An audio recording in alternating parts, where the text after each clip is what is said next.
Ay, kamukha ni Queen. Pero ito, dapat ko ba? Ay, grabe. Saka ito, tinan mo yung cellphone ni Queen, no? Wawang Nabagsak bata. po kayo bago pa kami pumila dito. Wawang bata.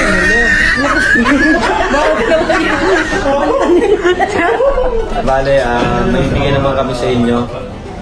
At makakatulong dito para makabili ka ng bagong cellphone. Ayun ba? Siya nandyan lang kapag nandito si Queen. Yan. Pero ngayon, meron kayong matatanggap na pagmamahal mula sa ating sponsors. From Manding Pascual, kay Sir Manding, nagbigay siya ng 8,000 pesos. 1, 2, 3, 4, 5, 6, 7, 8. Para sa Queen. Diba? Tapos nanalo ka pa yung ano, di ba? Yung 1,000 na gabi. Nabunot. At may isa pa. From Sir J. Test. Yan ang nakapangalan, Sir J. Test. Di ko po alam yung basa. Another 8,000 pesos.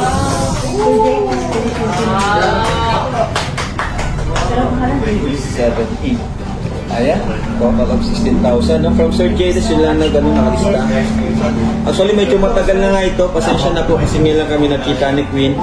Sabi ko naman po, nag-chat ako kung pwedeng i-gcash ko na lang. Sabi, gusto daw makita sa video. So ito, naghintay na lang kami ng tamang pagkakataon. At mabigay pa ako ng additional 5,000 pesos. Diba? Sabi ko sa inyo, kahit hindi na pag-vlog, may mga blessings na patuloy na dumarating.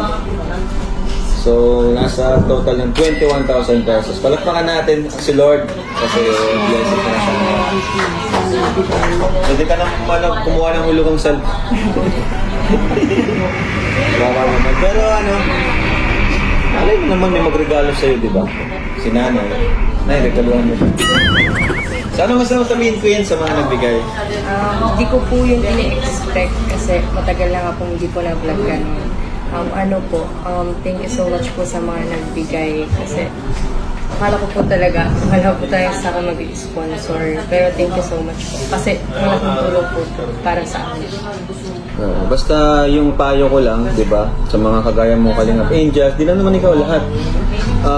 Iwasan niyo yung masyado kayong na-expose sa social media, lalo na pag yung mga damit niyo masyadong maiksi, masyadong kita yung katawan, kasi mga viewers natin, karamihan dyan sensitibo, no? Lalo ka na, bata ka pa, 15 ka pa lang, so marami pa namang time para dyan. Huwag kang masyadong magmadali kasi once na dumating na yung time na yung hinog ka na, yung mga tao sawa na sa'yo kasi palagi ka na nilang nakikita. Diba? Yung tipong kung kailan ready ka na, yung mga tao, mga judges, nangyayari, sawa na sila sa'yo kasi ay, ano naman, kilala ko na yan.